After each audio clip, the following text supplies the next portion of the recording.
mamamaalam na ang mga kamag-anak ni Mamang Anay. Nasa search and rescue operation sila para hanapin yung Queen Anay. Nasasaktan ka ba? Saan? Kasi yung mga kamag-anak hindi mo na makikita. Hindi. Nasa mga kapitbahay na yung mga anay.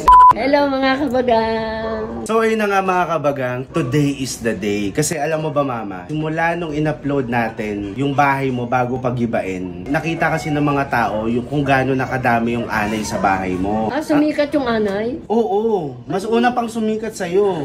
Di ba? Siyempre, bilang nagpapagawa ka ng bahay, gusto nilang masigurado na hindi aanayin ulit. Pero siyempre, bago nyo pa yan isuggest, naisip ko na yon. Ah, oo. Ikaw naisip mo? Hindi. Hindi ka kasi nagtithink.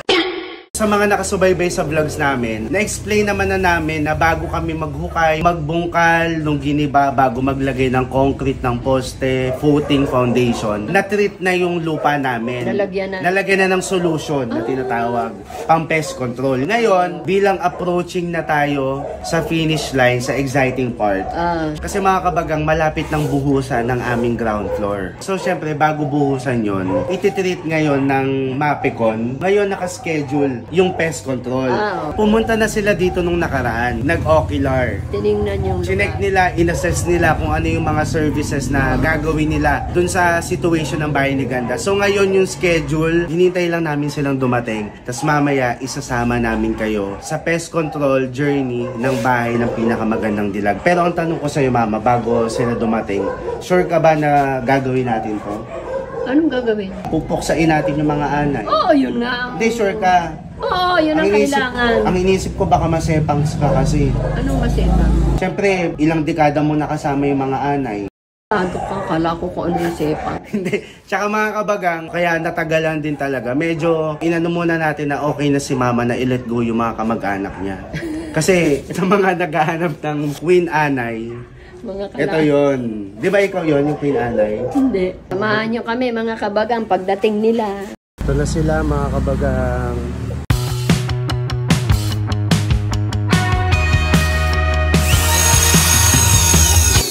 So ngayon mga kabagang, medyo malapit na tayong mamaalam. Hindi pa tapos. Ito na ang araw na itinakda. Mamamaalam na ang mga kamag-anak ni Mamang Anay. Ano masasabi mo ngayon? Kasi ito na, nandiyan na yung Mapicon. Mapicon, talo. Huwag ka rin mapepicon kapag inalis na yung mga kamag-anak mo. Oo, pinalalayas ko na. Kasi mga kabagang, nasa search and rescue operation sila para hanapin yung Queen Anay. Hindi nila alam, ito na, katabi ko na yung Queen Anay. Hindi ngayon nga eh. Paano kapag kinilangan nilang kuhain ka? Wala po akong bukbok. Ngayon, naglalatag na sila dito. So, pakita natin. Maganda rin to pag may kapitbahay kayong anay. Pwede nyo rin ipa-pick up sa Mapicon. Hanapin ko po yung Reyna, siyang anak ko. Yung mga apo na lang ang nandito. Apo mo? Apo ko, ay yung Reyna, wala pa. Ikaw yung Reyna. Ikaw yung Hindi, Queen Anay. ako yung Lola. Ah, lola ka ng Queen. Oo. So, hindi ikaw yung Queen Anay. Hindi. Ikaw ang nanay ng Queen Anay. So, ang tawag sa nanay ng Queen Anay, Queen ang ina. Ito po yung pag kailangan nyo po sa ng Queen Anay, nandito lang po. Ay, Queen ang inang anay po. Baka bombahin nila ako dyan. Itong procedure na to, ito yung treatment na perfect dito sa location ng bahay ni Ganda. Kayo, kapag bago kayo magpa-service ng bahay ninyo, i-check muna nila kung ano yung pinaka-perfect gawin dun sa bahay. Para sure na tepok ang mga anay.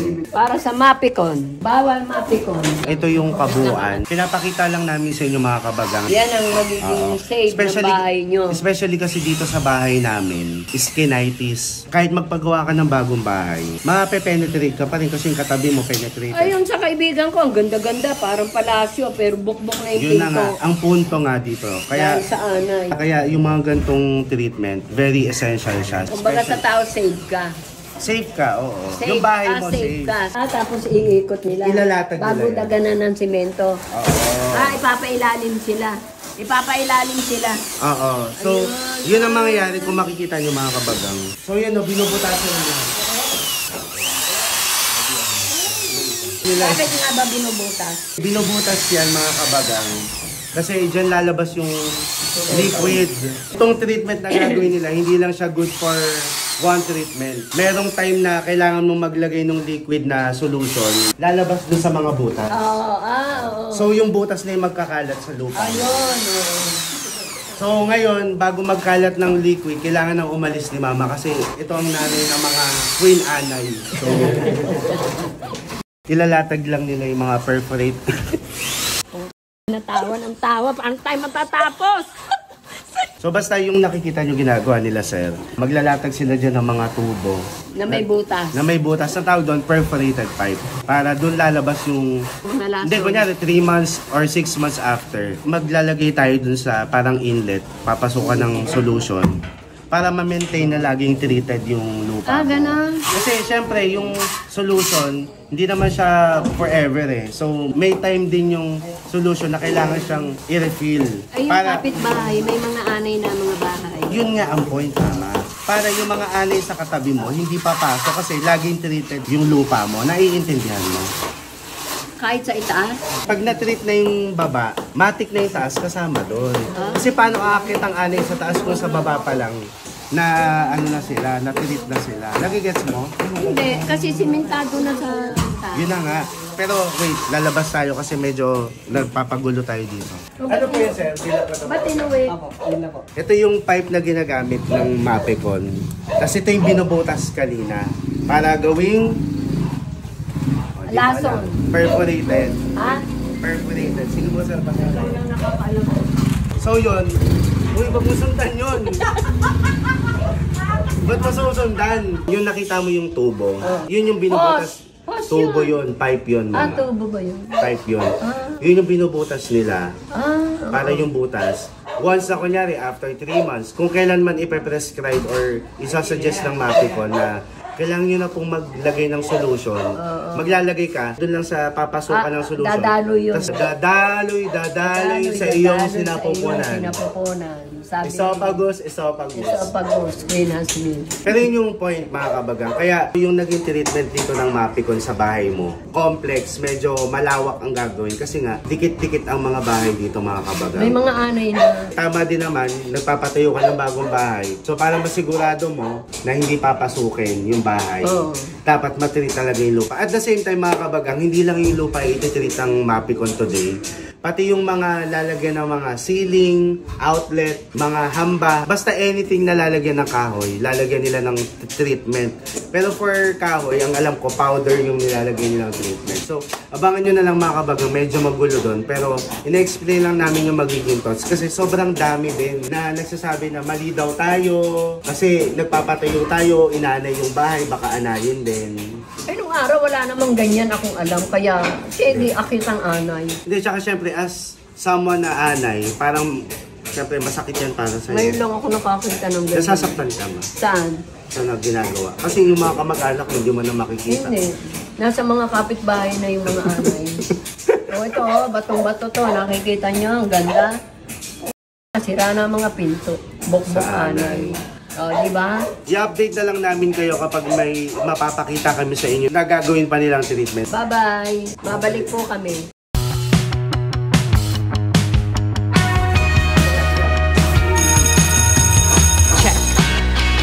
Check. Medyo nailatag na nila yung perforated pipe, tubo na dadaluyan ng solution. Pasok na tayo sa loob. Ayan. Nailatag na nila. Ah, ito? Nalatag na nila. Ah, ito.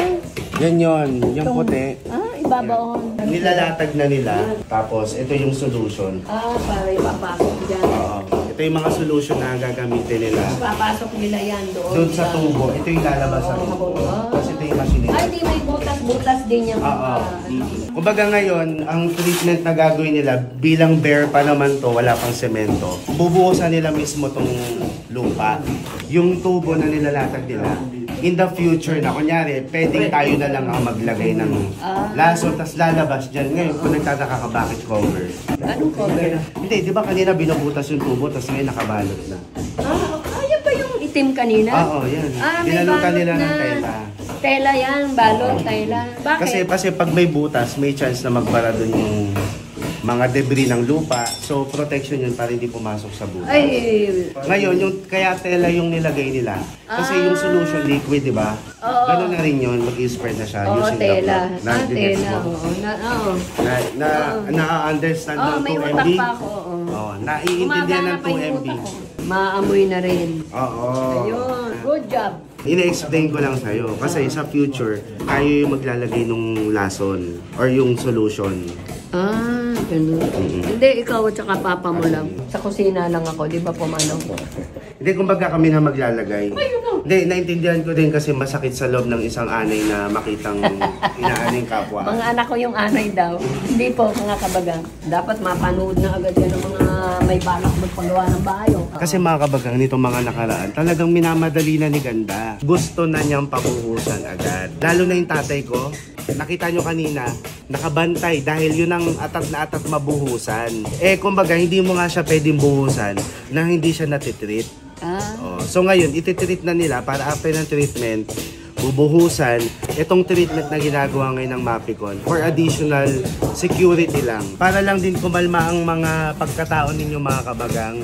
Huwag kayong mag-alala, lahat ng ginagawa dito sa bahay ay pinag-aaralan. So, ayan, sa mga nagsasabing itreat ang lupa, ito po ang treatment na yan. Dahil nung araw po, 1970s, puro mga puno po ito, wala pang bahay. Oo, puro lupa. In-update lang namin kayo kasi ito, nilook forward ko talaga tong araw na to para at least masagot yung mga kabagang, yung mga tao na nagko-comment. Abangan nyo na lang yung update namin.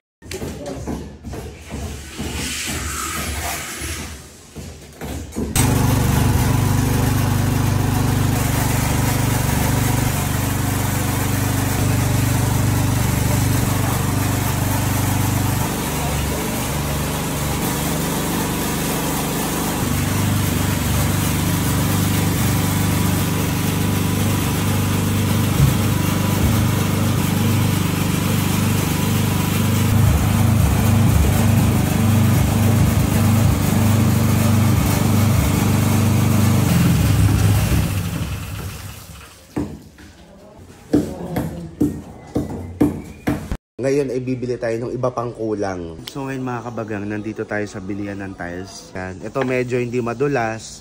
Inorderan ko na si Ganda ng mga appliances para sa kanyang ginagawang bahay. Ayan siya, si Kiteche. Lahat ng to mga kabagang, ang gamit sa bahay ng pinakamagandang dilag. So, bilisan mo, takbo. Ayan. Naghahanap tayo. Ayan na yung mga gamit sa bahay mo. Ah, ito!